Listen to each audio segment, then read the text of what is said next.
All right. Welcome, everyone, to a new episode of the Roscoe's Wetsuit Podcast. I am your host, Toby Passman.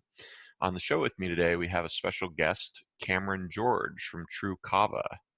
Cameron developed in his early 20s, he developed a severe autoimmune nervous system condition that rendered him temporarily disabled and unable to work or function at any level without assistance. Cameron spent many years seeing countless physicians, accumulating scientific research, and investigating many therapeutic strategies.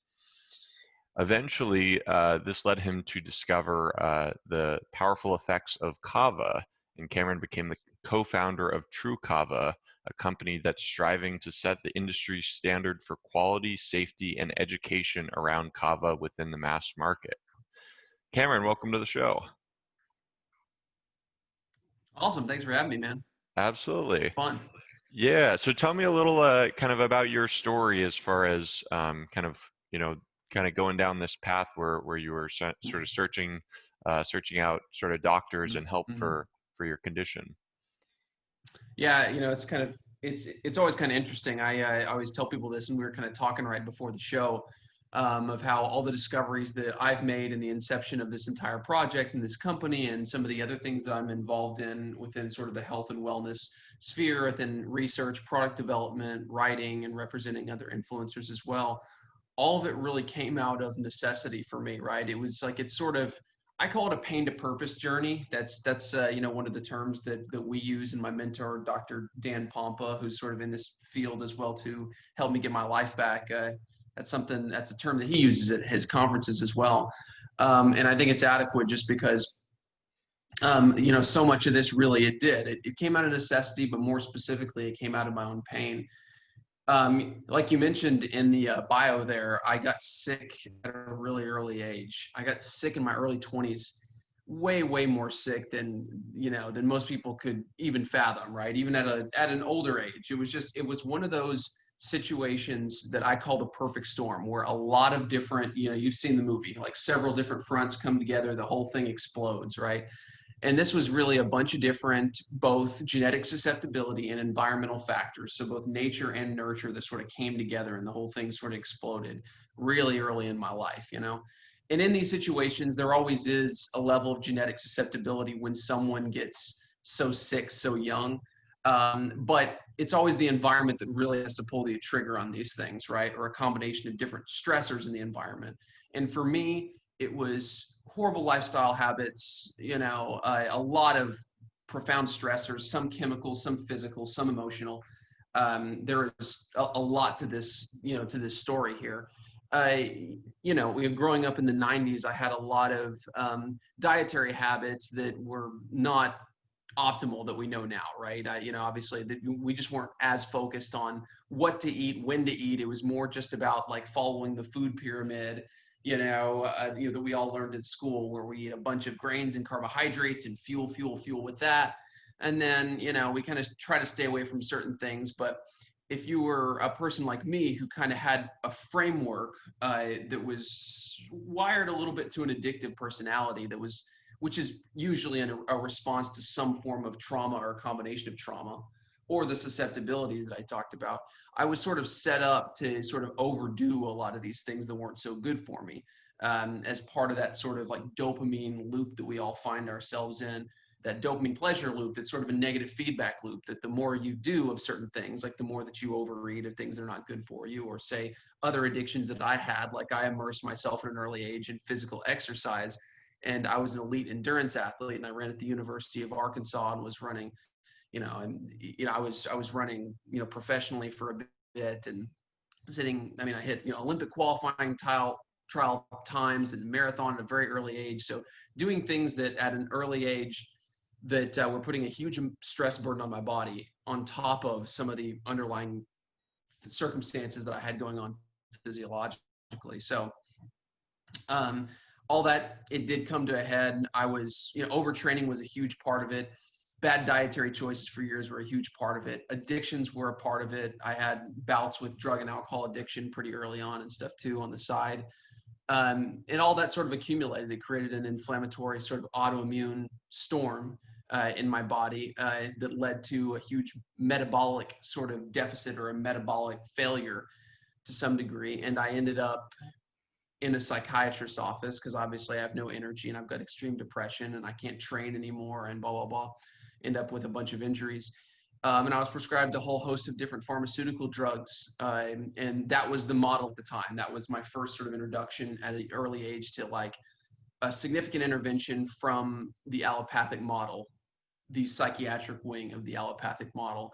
And the main drug that I was prescribed was an amphetamine-based drug called Adderall that most people know very well if they have been to college or been to a university campus, and they know that that's the main quote-unquote performance-enhancing drug for studying, but also a drug that's just prescribed pretty much at epidemic levels, just indiscriminately to kids as well, to just to deal with symptoms downstream, which that's what that model looks like. When I say model, I mean the allopathic medical model. It's really not as much of a healthcare system as it is a disease symptom management program, which is good for acute traumas whenever you need an antibiotic or you need something acutely, but chronically it can be a problem, a big problem, and it's usually not the highest road you can take to find permanent solutions. And for me, it was a complete disaster because I already had this inflammatory situation going on in my body. I already had this sort of autoimmunity that was going on from this combination of traumas, physical stressors, bad lifestyle habits, overtraining. And then my mitochondria, my metabolism kind of crashed. I crashed. And then, what do? I go to a psychiatrist and they give me an amphetamine that's sort of like an override button, right? So, the concept of trying to use amphetamines to compensate for an energy deficit in your body is kind of like borrowing from tomorrow to pay for today. It's kind of like charging credit whenever nothing is available, right? So you just dig deeper into your body's energy stores, because when you take drugs in general, you're not creating any more of these chemicals that it's giving you, right? You're just you're sort of using up the stores that you have of them, and you're creating a short-term instant gratification at the cost of tomorrow. And that's why the addiction, the dependency, and the depletion of your brain chemistry happens whenever you take drugs. So in my circumstance, amphetamines many times are something that should be, if they're going to be ever used with extreme caution. And I would always look for other strategies. But for me, it was a complete disaster. The Adderall was like the icing on the cake that completely wiped out my nervous system. Because it was already vulnerable. It's sort of like, at that point, it was like putting jet fuel in an already overheated car engine, right? It just sort of blew it out. And what happened after about a year and a half of being on this stuff, I just kept getting more and more and more depleted. And eventually I just crashed. The drug even lost its effectiveness, and I had a complete nervous system brain crash. And it actually did quite a bit of metabolic damage to my brain, to my nervous system, to my endocrine system, my adrenals, the whole thing. So much so, I was actually able to quantify it, because a lot of people wouldn't believe me at first that things were that bad. Because I basically got to a state where I was handicapped, where I had huge cognitive deficits whenever I went off the Adderall, whenever I had to finally stop taking it. I was having like memory lapses. I would forget where I was. I was starting to not recognize people's faces in my family. To prove this out, right, to actually just confirm that I wasn't crazy, I obviously for a while exhausted the rest of the allopathic medical model and tried every other medication, and things just got worse and worse, and even ended up in psych wards because I was on so many medications, which wasn't at all. I'm actually a really grounded person initially.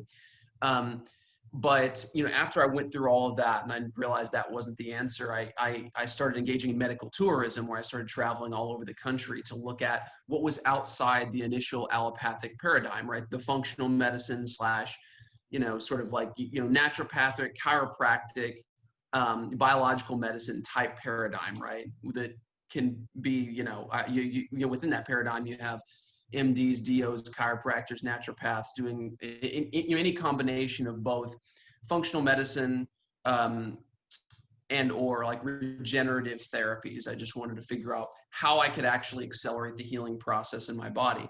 So whenever I was traveling around, One of the places I ended up was a research facility and hospital down in Marrero, Louisiana, which is right, down in the New Orleans area. I went to go see one of the world's experts in hyperbaric oxygen because I knew that I had like a brain injury, and that was one of the modalities that I was chasing down.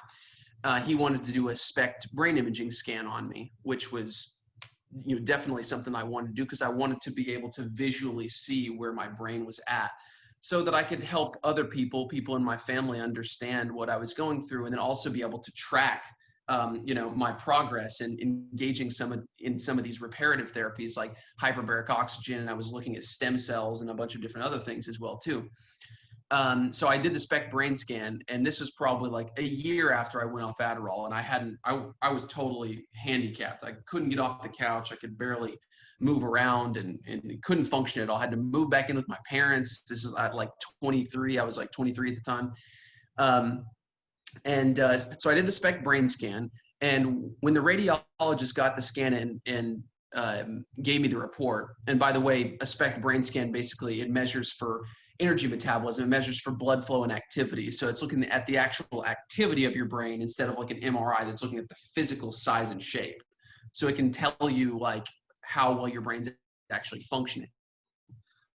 So anyways, when the radiologist got the scan, interpreted the scan, he looked at me and said, "Oh my gosh, this is comparable to many of our 80-year-old patients that come in with progressed dementia." He said, "I don't know how you're talking to me right now, honestly. And, because this is horrible. You shouldn't be functioning at all. You should be suicidal." And I said, "Well, I have been there, but, still just kind of my personality being the way that it is, I was, sort of fighting for my life to scour for any answers as humanly possible." So anyways, I ended up doing hyperbaric oxygen. I ended up going and traveling to some different places as well to get some care from different functional medicine practitioners.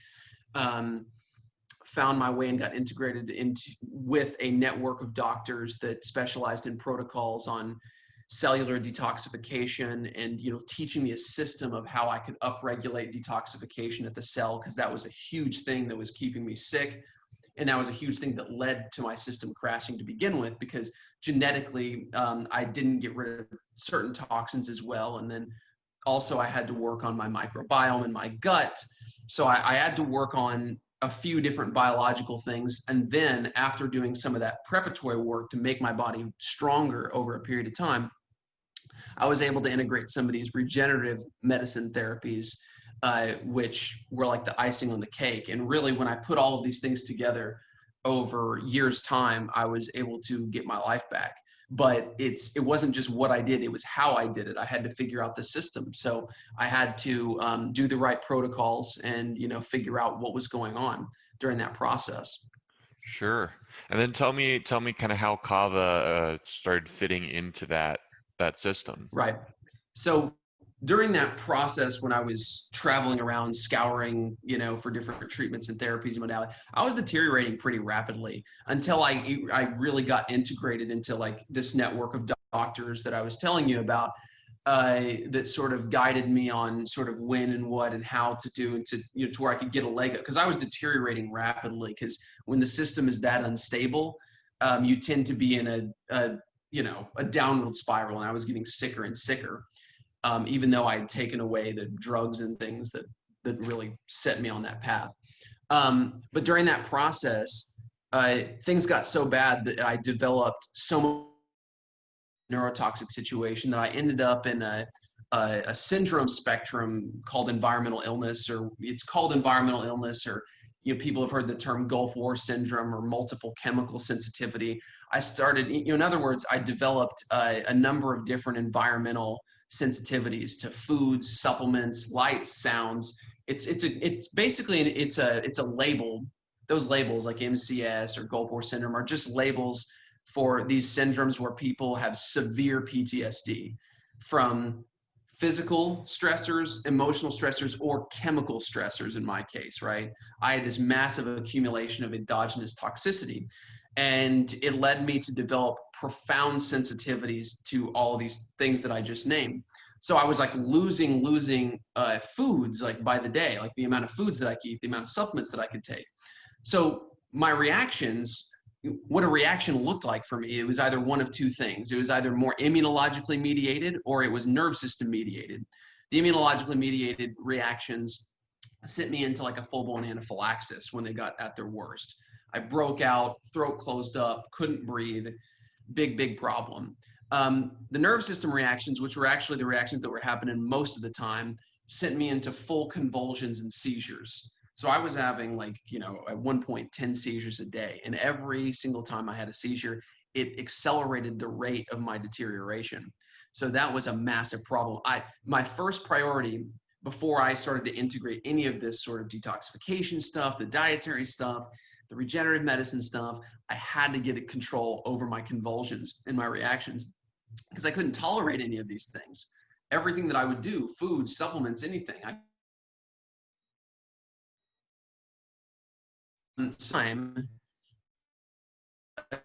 against my, I really hesitated to do this, but I ended up on heavy doses of benzodiazepine drugs, which are anticonvulsant drugs. They're anti-anxiety drugs as well, like Xanax and Klonopin, these kind of drugs that are widely prescribed at epidemic levels as well, just kind of like Adderall and some of these other different drugs. And it's as much of an epidemic as opiates is, honestly. It's not as reported as much, but there also are drugs that give the highest level of withdrawal symptoms of almost any drug, more so than opiates. The withdrawals can kill you from benzos. So basically, I was on these really high doses. I kept having to increase my dose, and I knew they were going to lose their effectiveness at some point, in which I was going to be screwed because I was going to, my body was going to go in the opposite direction. My seizures were going to be worse than ever. And I was weak enough to where I got, at one point to where, another one of these huge seizures could have killed me. It was that bad.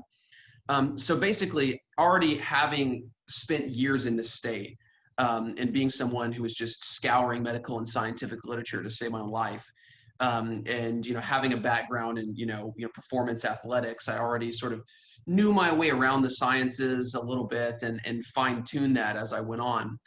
And I collaborated with so many people along the way, doctors, researchers, scientists, just in this state of desperation. I found my way around sort of the ethnobotanical community because I had looked into medical cannabis, I had looked into herbal medicine, I had looked into traditional Chinese medicine, and I had looked into all of those things. So I was well aware of how to navigate that space, both from an anthropological account, from a scientific literature account, so a Western and an Eastern sort of perspective. So I knew that at some point I needed to find a plant-based alternative, a non-addictive, non-toxic alternative to a benzodiazepine that could help downregulate my convulsions and reactions and reduce my anxiety and allow me to sleep and start recovering again. I had to get out of that sympathetic nervous system state, which was just like, I could not, it was killing me. And I had to get a leg up on it. I needed some sort of safe intervention. So reading through the literature, I was looking for something that bound to the same receptors. If you read enough, obviously you're going to come across kava, because kava is considered really the all-star in the plant kingdom of a compound that binds to these GABA receptors, which are the receptors that benzodiazepines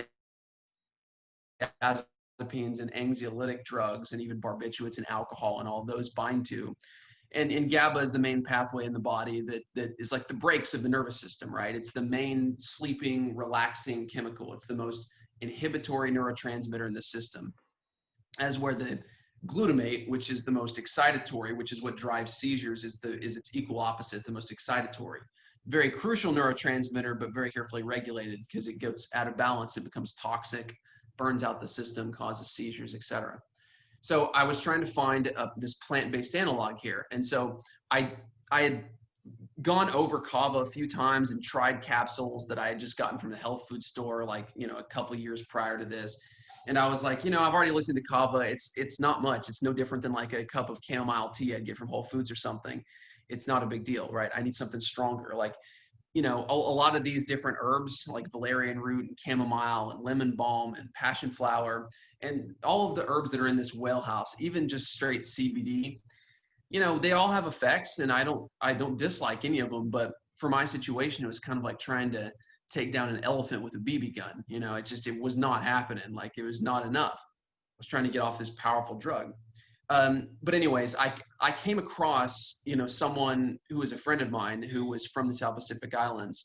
And he told me to get in contact with a couple of the farmers and a couple of guys in the kava industry. And he said, because he's like, well, you need to try kava. I said, well, I already tried kava. And he said, well, what did you try? What form did you try? I was like, well, I got these capsules from this company, blah, blah. He's like, he laughed. He said, you haven't tried kava. That's not kava. Those are kava-like products, right?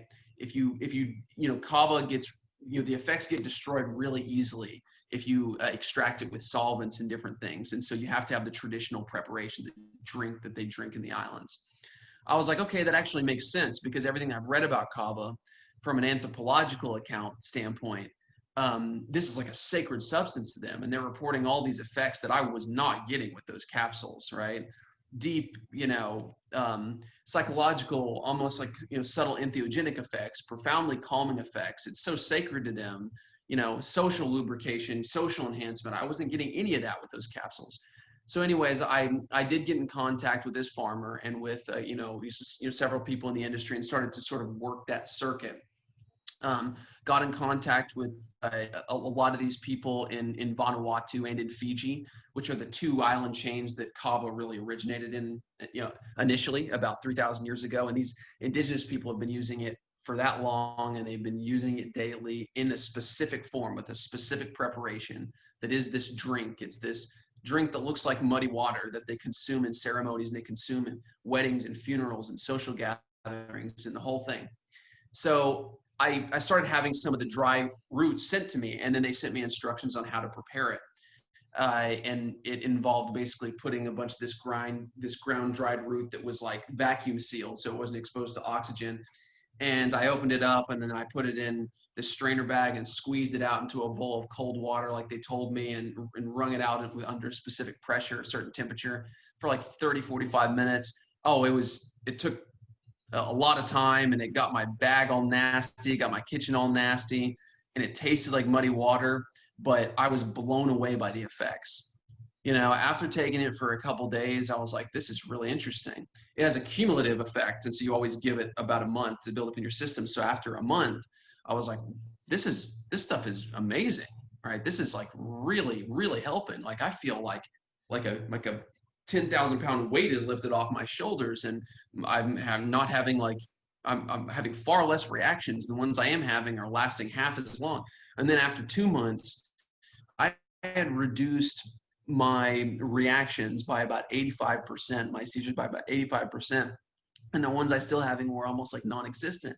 And I was able to get completely off of these benzodiazepine drugs that I was heavily addicted to within 2.5 months. And that was like a miracle. It's like the biggest miracle I'd ever seen. When you're in that state that I was in, and I was near death, and it was like, so kava like literally saved my life. I mean, to be able to get off of a drug that's that addictive, and to be able to suppress your symptoms that were already pre-existing, that were so egregious like that, it was just a miracle. So, but then also, it didn't have any of the side effects of the benzos. Like, benzos, you take them and they calm you down, but then it muddles up your brain chemistry, and it's like you kind of become a different person, you get memory loss. But this was able to give me a calm, centered focus, to give me all the strengths from the benzos, but none of the weaknesses. It was able to turn my brain on and act as like a nootropic. It lifted my mood. It was almost like too good to be true. And I explored it, and I took it for a long period of time, and got integrated into the scientific community that had been discovering kava. Started developing more and more connections. Spoke with some of the top doctors and researchers and scientists that were using kava, both in the islands, overseas. The individuals who had published most of the research on kava as well. And it became very clear to me that there was a whole story to be told about kava, about the differentiation between safe kava products and questionable kava products, and kava products that just work and kava products that don't, how to use it, the entire thing. And so I was just so fascinated by it that led to me eventually starting this project. But between that time, I had been using kava on my own, And it gave me the leverage I needed to be able to tolerate these treatments, these therapies, these modalities, these lifestyle changes, the dietary stuff. I was sleeping again. So it gave me the leverage I needed so I could integrate this whole other multi-therapeutic system that I worked for 2, 3, 4 years. And at the end of that, before I knew it, I had 50% of my life back, 60%, 70%. And I was able to do that. And I got back. And once I was back a certain way, I got invited to sort of work in this network of doctors which had helped me. There's several hundred of them here, and they're plugged into sort of a lot of the main health influencers in this circuit in the United States. And I got connected into this world and developed a sort of a schematic for what I thought would be the most adequate and best way to introduce what I consider TRU KAVA into the marketplace and reach the most people as possible. And I developed, several extraction methods to put it in palatable forms that are ready to use, to get past those. We worked with the regulatory agencies preemptively and to look at quality standards and things, and ways that we could set the standard in the United States to differentiate good kava products from not good kava products. And we just rolled with it. It was many years of development, getting down supply chains and farms and stuff. And once we were ready to launch it, we launched it, and here we are. That's how it all came together. Awesome. And one of the really interesting things, I think, part of your story, was you originally tried kava, but just kind of like the cheap, whatever that you got in the store, and had basically no effect. Whereas, kind of the real, kind of kava, I guess the indigenous tribes were drinking, had a dramatic effect. And I'm curious, how you, having like kind of scoured through the scientific literature, what do you think it is that was, what are the different compounds in kava, that are actually, having their effect, when Mhm. it's properly formulated? Yeah. So the most active compounds in kava are a series of lipid-like compounds called kava lactones. And lactones are little oily compounds, just like the cannabinoids in cannabis, right? There's many of them. There's in kava, there's 19 total kava lactones that have been isolated. We think that there are more, but that's how many that have been isolated and discovered. And really, we think that the greatest contribution comes from 6. There's one called kavane, which has been looked at the most in isolated form. There's dihydrokavane, which is a double bonded form of that. There's methysticin, which is one of the more anxiolytic components and one of the more sort of body relaxing components. And there's dihydromethysticin, which is double bonded form of that, longer half-life. And then there's yangonin, which has more effects that we can talk about that contribute to its overall effects. And there's desmethoxyangonin. So those are 6 major lactones. Now, anyone dealing with kava, even people dealing with what I call kava-like products or kava-like extracts, know about kava lactones. And the disconnect has been to try to seek out just the kava lactones. And this comes from what I see as a huge sort of misperception and sort of the Western mindset of medicine in general, of trying to find the compound that is the medicine and isolate it from the rest of this sort of entourage of other living constituents. And then we're going to have something that's more potent. Except that's generally not the case. Almost all the time, when you isolate one or just 6 compounds from the rest of sort of a living system, which is what a plant is, it's a living system, just like the human body is a living system, as a multitude of different synergistic compounds that work synergistically or simultaneously together to give you an overall effect, just like a musical orchestra. Each compound is like an instrument. Some instruments play front and center, play louder, right? Like these main ones, but there are many others that help support and give a depth to the overall effects or the sound, right? And I think what we're missing a lot of times whenever we get too, analytical, I guess, we're Western minded about things that obviously those in the East, like in China and some other, different countries, you sort of know is not accurate, is that we think that getting the loudest instrument and separating as we're going to get a better effect, right? And that's just not the case. So basically what most of these Kava products that you see on the shelf, they look for the strongest, what's called a solvent, which is usually alcohol, but a lot of times something even worse, more aggressive, like acetone or hexane, or, you know, some of these different like chemical solvents, which you just mix like a liquid solvent with the plant material, and it dissolves or pulls out certain active constituents. The problem is whenever you use a solvent, you only pull out certain constituents that are soluble in that substance, and you leave the rest of it. That's a way of separating things out and isolating them. Some plants do okay with that, and those are usually the plants that only have a few active constituents. Kava has a lot. So if you extract kava with solvents and try to just separate those few 6 lactones from the rest of the compounds, which it has many more that support it, enzymes and flavonoids and other constituents that sort of help with the bioavailability and shuttle the lactones where they need to go, and the half-life, and accentuate the effects. They sort of like help like those supportive instruments in an orchestra. If you separate those out with a solvent, then you end up with something that just is much more shallow in its effects, right? So it ends up just being a fraction or a small shade of what you would get if you had the whole matrix. And that's true for most plant medicines, and it's more true for some. Kava is one of those that you can, if you extract it with solvents, you almost completely kill like 90% of the effects because of that. And it's just the unique pharmacological makeup of the kava plant and of the kava root. So most kava products on the market, they don't classify as real kava, because the definition of kava is the constituent mixture. You know, the definition as put forth by the governments of Vanuatu, where kava originated from, is the water and pressure extracted elixir from the roots of Piper methysticum, only the roots too. And most of these kava products in the market are not water extracted. They're not pressure extracted. They use these solvents because they think they're making it more potent and it gives them better yields and they save money and all this stuff.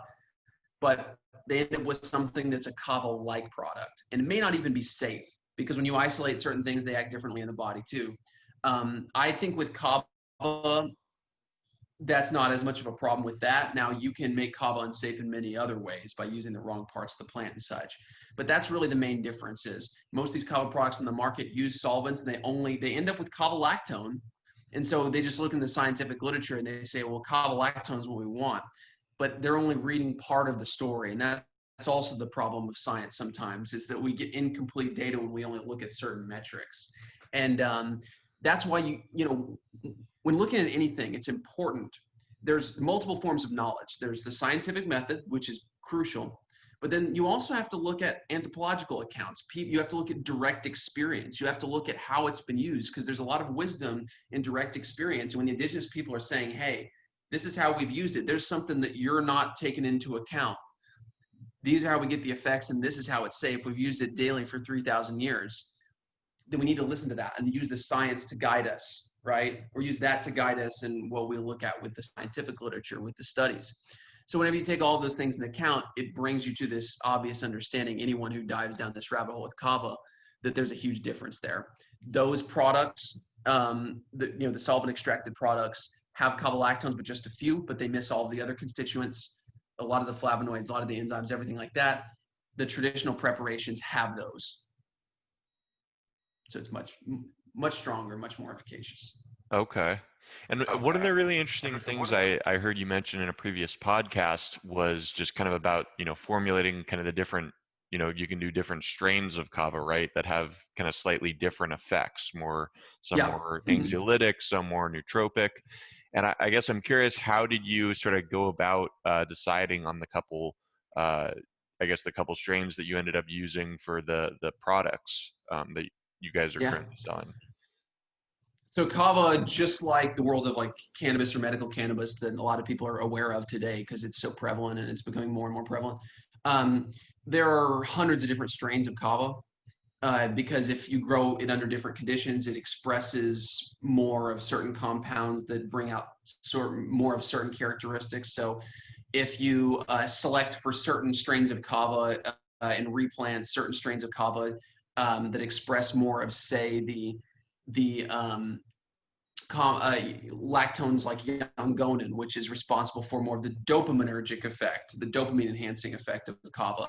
Then you're going to get more euphoric strains over a period of generations, over a period of time and multiple generations. You're going to get more euphoric and more nootropic and more mood lifting kavas that are lesser on the nighttime relaxation side and more sort of on that sort of mind activating side. So there are daytime strains, there are nighttime strains that express more of the mood lifting nootropic on the daytime and more of the relaxation sleep on the nighttime. And then there are some in the middle that have a good balanced spectrum of all of them. One of the most popular strains in Vanuatu is one of those balanced strains, kind of in the middle, and it's a strain called Baragu, and that's the one that we started with our products. In the future, we'll have a lot of different products for specific applications across the board, but we like this because it doesn't have enough of the expression of these relaxation compounds to where it knocks you out, but it gives you plenty of relaxation and it leads to a good sleep later at night, but it also gives you a calm, enhanced focus during the day. So think about like a nootropic effect, like you would be trying to get with coffee or stimulants, but without like the jitteriness. So it's like that calm alpha state, like creative focus. It actually stimulates creativity. So that for us was the perfect place to start. And that's why Baragu is really one of the most popular strains, because it's so balanced. So Okay. that was what we started with that. So we, in the future, we'll use different strains, but Baragu is one of the strains that has been dialed in for daily use, that is very smooth on the system and gives this sort of balanced array of effects. Okay. So the Baragu is what's used for both the oil and the shots that you guys do? Yeah, so the Baragu is for the oil, and then the Baragu is the main ingredient in the shots. The shots, we actually added 2 other strains. So we had the Baragu being like the one in the middle that had the daytime and nighttime effects. And then we added a little bit of one that is more strictly daytime and one that is more nighttime, but still not sedating, just heavier on the anxiolytic side of things. So there's one called Baranguru that we added, which is kind of like Baragu. It sounds like it, but it's different. It's heavier. It's more body than it is head. And then we have one that's headier, that's more of the dopamine sort of like nootropic thing, called Poniono, and that one is from Tonga, which is another island in the South Pacific. So it made this good synergistic mix to sort of make it a little bit more powerful and activate more of the sort of cognitive aspects of kava. The shot is a little bit stronger. The shot is like for, sort of acute anxiolytic situations that you need something that's a little bit less balanced and subtle than what we get from the Kavaplex. Kavaplex is meant to be the Kavaplex is the oil. It is meant to be like the most subtle and versatile, but still have the effects, the spectrum of effects of kava. It's meant to be well tolerated by all ages at any time of the day. We just wanted to start with a product like that. In the future, we'll have products that are even stronger on the drink side, that really are strong enough that can be just straight up alcohol alternatives, but without the drunkenness and addiction, that are that strong, right, in their anxiolytic effects and their mood lifting effects as well too. So there's a whole spectrum of different intensities and effects profile here that we're working with, and we dial it in by measuring for the ratios of these lactones that tell us what the plant's going to do, plus what we know about what they do from the indigenous people as well. Right, right. So you guys are testing for the different Kava Lactones Yes. in the products? Okay. Yeah. Yeah. And So yeah. I was just gonna ask, so is it, I mean, I get that there's kind of this entourage effect of kind of different chemical constituents. Is it kind of like the sort of ratios of the different Kava Lactones that are sort of determining the effects of a specific strain? Yes. I mean, it gives us a good general idea. It's a general marker. Now, obviously, what we're trying to do is we're trying to push for the discovery, and developing better lab analysis methodologies to where we can measure for more and more constituents to get even a more complete total analysis of strain to strain to differentiate.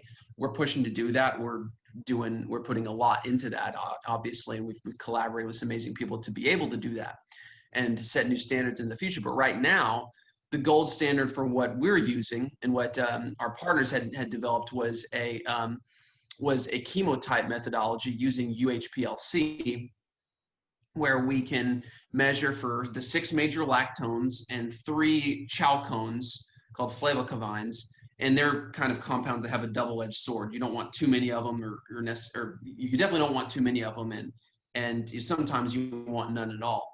So it's important for us to measure for those too. But the Kava Lactones we measure for the main 6, and it gives us a 6-digit number sequence that tells us the ratios. So it puts them in order of greatest concentration to least, right? And each one of the major lactones, the kava, dihydrokava, methistoquin, dimethistoquin, young-gonin, dysmethoxy, young-gonin, all of those are assigned a numerical value 1 through 6, and so you'll have one that's like 5, 4, 2, 6, 1, So it's so it'll tell you, a general idea of the ratios, and that gives you an idea of, okay, this is a very high young-gonin kava, right? So that means it's going to be more euphoric, most likely.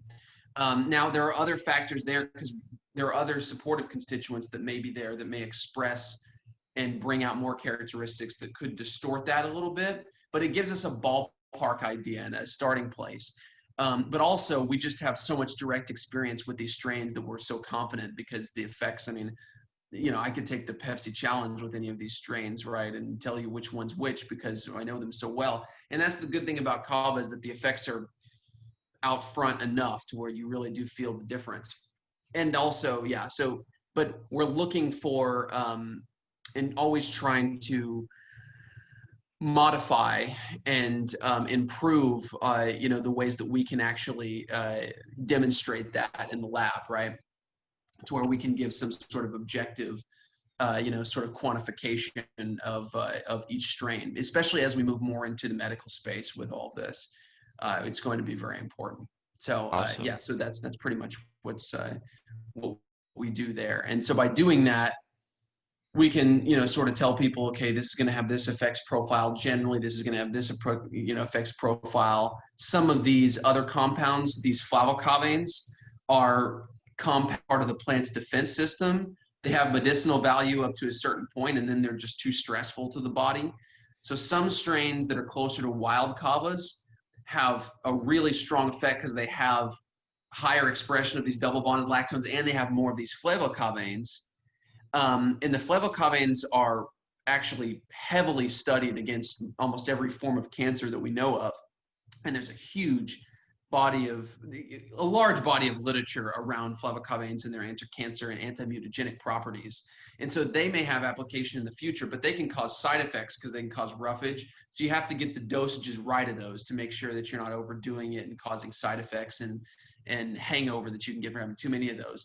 Most of the strains that we use right now have very low to no levels of those. That's what makes them so smooth, and they give you most of the other benefits. And they're not as much of an acutely medicinal situation like those wild strains would be. They're in a class called noble kavas.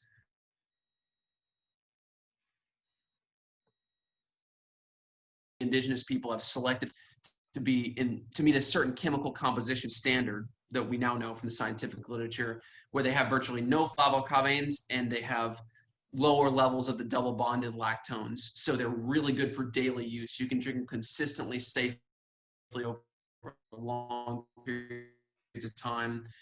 And we don't even know that the other kavas aren't safe, but we just know they can cause side effects. You can feel like groggy the next day if you get those. So it's important for us to have these categories because the industry, in order for it to not get a bad reputation, people have to know what they're getting. Like if they have bad effects, it's always from these other kavas, right? So we do, we do lab quantification so that we can say this is fully classified as a noble strain, a daily use strain, and with this effects profile, and that it only has material in it that's from the roots and not the aerial parts, the leaves and stems, because the aerial parts can be problematic. They have plant defense toxins that are pretty pernicious that humans shouldn't consume. So that's another thing with testing. Gotcha. So what's kind of next for TRU KAVA as far as like specific? Are you guys planning on? You mentioned kind of like expanding to create these different products. Is there any specific one that you guys are kind of planning on doing next, or? Yeah, we're right now we're working on a line of drinks of going into the functional beverage market pretty aggressively. And the drinks are going to be full potency traditional kava. So now we're going to have different concentrations, obviously, for the standard market, and then some for sort of like the recreational market, safe recreational, because the goal is to have alternatives to alcohol, especially during this crazy time that we live in, where addiction is going through the roof, and trauma and toxicity and all of this stuff. Kava is really needed more than ever, and so that's really important. So we're focusing on the drinks. We've got encapsulated products that we're working on for the medical space and for just the standard supplement market. Right now, we have our oil and our shots, and those are probably two of the more subtle products, even though still good and have all the effects there. But we're working on some both for the medical space and the recreational space that are more potent, because there's just so many applications for kava and different concentrations and strains and forms across the board. For the medical space, we're very interested in kava's many neuroprotective effects and its metabolic effects too. I mentioned kava's correlation to its antimutagenic properties in the literature and stuff. It does that by optimizing human metabolism and putting in activating processes like cellular autophagy and fat burning and all of these things. So within the functional beverage market, it's a great tool to help with people who are trying to intermittent fast, or help with people who are trying to get into states of ketosis, which we all know is very, very good in trying to reduce carbohydrate and sugar cravings, and to get over some of these things, and to help people who are pre-diabetes or post-type 2 diabetes, or cancer or any metabolic disease where you're trying to shift your fuel source from carbohydrates to fat burning, and get rid of inflammation as well too. So there's a lot of effects across the board, in addition to kava's many neuroprotective effects that we see, which is just profound. Kava's been shown to be a profound sodium and calcium channel blocker, which is the same mechanism as most anti-seizure drugs, which I fully understand and know. It doesn't surprise me at all. Kava has powerful effects on COX-1, COX-2 inhibition, same mechanism we see in non-steroidal anti-inflammatories. It has NRF2 upregulation, which is the body's natural hormetic antioxidant response. So it stimulates an adaptive response, upregulates our body's own natural production of glutathione. The GABA effects oppose glutamate, which is a neurotoxic response in any autoimmune process. So across the board, it seems to hit on every major pathway in the body that stimulates adaptive protection of physical, chemical, and emotional stress. So it helps to process stress and protect the body from the damaging effects of stress. So it really, from a philosophical standpoint, its signature is really a protective substance. We're starting to see it and hear it be called the great protector. It's kind of funny too, because we've been talking science, but in the environment, kava plays an extremely protective role. It helps to protect other plants and the ecology around it. Through chemistry, it develops this full array of adaptive protective molecules that are consistent across all of biology, right? So, and we're a part of that natural ecosystem too. We're an extension of that natural ecosystem. So whenever we take that substance into our bodies, that living organism, it transfers that protection to us, almost as if it's like a protective shield that it's giving us on stress and stuff. So the neuroprotective effects have been looked at in Alzheimer's disease. They've been looked at in epilepsy. They've been looked at in autism. They've been looked at in any condition where you have an over accentuation of glutamate activity and inflammation that's damaging the neurological system. And I've just seen profound results. I mean, I could go on about anecdotal accounts, but there's a lot there. It's really exciting. Awesome. Well, Cameron, we're coming up onto the end of the show. This has been a fascinating discussion. Learned a ton about kava. For people listening who are interested in learning more or about your work, your company, where would you direct them to? Yeah, I would go to, you can find us on social media. You can find us TRU KAVA, TRU KAVA, not TRUE, TRUKAVA, just like the sign back here, if you can see it, on Facebook, Instagram, and then the website is gettruKava.com. And you'll find all the information, the resources, the products that we have, the news coming up about Kava, both in the community and regulatory stuff. Pretty much everything that you need to know is going to be on there, especially in the coming months. So any other podcasts that I've done, media stuff and everything, if you want to take a deep dive or just learn more, just try out the product yourself. A lot of times we have, sales going on the website and stuff. So there's, a lot of good there that's going on. So Great, great. And for those of you who enjoyed the show, go ahead and like and subscribe to our YouTube channel. We're Roscoe's Wetsuit, and you can also find audio versions of the podcast available on Spotify, Apple Podcasts, iHeartRadio, and we're now on Stitcher. So go ahead, check us out whichever way you want. Cameron, thanks so much again for coming on the show today. oh, thanks for having me, man. It was great to be here. Absolutely.